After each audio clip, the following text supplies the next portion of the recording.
Cool. Hey, they've kind of turned it over to me here.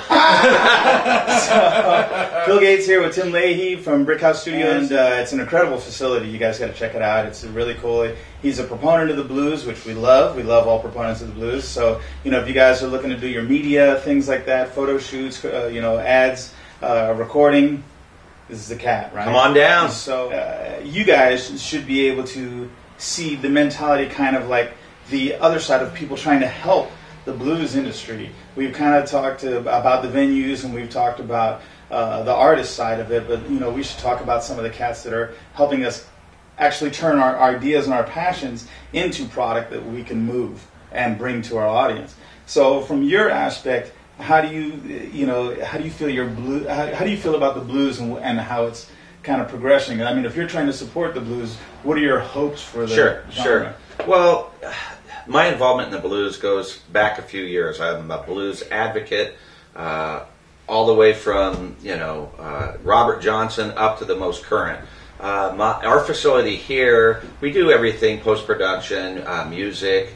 What I'd like to do is just be a base and a support for the blues artist out there, because it is a struggle. I mean, it's a genre that it's a nip and tuck and a fight every step up the ladder. So Absolutely. If I can facilitate that with an understanding and a love for the blues here at this studio, that's what I'd like to do.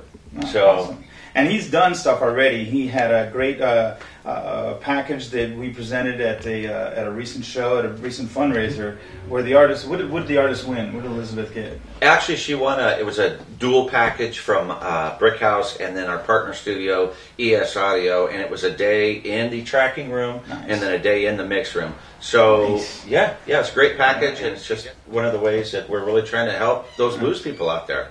So cool, because the thing is that it's like, as a lot of artists, a lot of the people that I do consultation for, they go, well, how do I get to these guys? Where do I meet them? Who do I go to? And stuff. And Tim is one of those guys. If you had your druthers, and we had talked earlier about, you like to play finger picking blues, on acoustic guitar. Now, if somebody comes in and says, I want to do a reggae blues, or I want to do a Zydeco blues, or something kind of like a really different hybrid.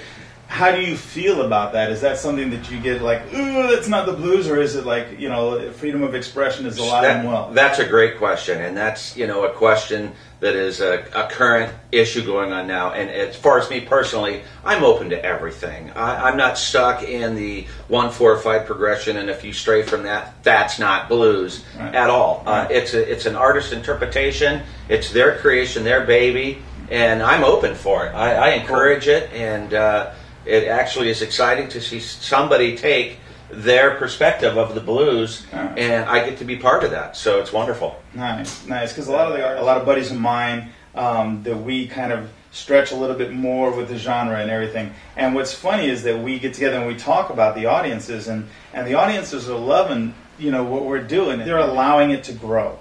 And I think that's the conversation that we're really trying to have today, is allowing the blues to grow into whatever it's going to be next.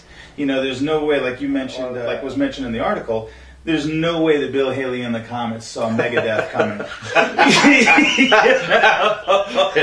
It's like you just don't imagine the progression, or you don't, imagine that the first croak of a frog is like, if you, should you believe in the path of evolution, that first mating call of a frog is going to end up being all the languages of the world. Absolutely. It's like, you just don't picture the end road. But you got to let it go there, right? You do. And I personally think that blues is its own thing. It will evolve, it will grow, it will morph into what blues wants to, because it's the creative sense of human beings. Right. And that variance in everybody's vision is the only thing that's going to restrict that. And I think that as long as people have creativity and their own view on how something should be, it's going to go in that direction. Country did it. Where did rock and roll come from? The blues. So I say don't restrain it. Don't put the handcuffs on it. And unfortunately, there is those purists that believe that it needs to stay in its box. I'm not one of them. Each to their own. It is America. So I think the blues is its own. It's going to go where the blues needs to be. It's going to be audience driven. And I think that's the way it should be. Cool. Because it's funny, because for the purists, and I know that we have this whole changing view, and I just want to make sure that we're not being perceived as slamming the purists or the conservative blues people, because the thing is that I still love, and I still have a wide catalog of old Chicago and old Delta blues and everything like that, and I love the music, and I really dig it, and I love going to go see it. And I've been able to, through doing sound, I used to do a sound at this jazz club, to work with Buddy Guy and cats like that. And I just love it, you know. And that blues does need to get preserved, and for all the great bluesmen that have passed, that needs to be preserved, and their music needs to be preserved. And so, and like I was saying before, it's like it's not a Ford or Chevy argument. And as long as we have cats, you know, that are at kind of portions of gatekeepers, because all along the way, it's like, you know, as an artist, you run into walls, you know. Absolutely. And those, you know, that overcome these walls are the ones that tend to sustain a career. And you run into the studio, and the studio doesn't want to track it because they don't think it's blues. And you run to the radio station, they don't want to track it because they don't think it's blues. And everything. Right. So, you know, so with guys like you know, that are open to it and go, no, let's track this and let's bring it out there and let me help you get a good product.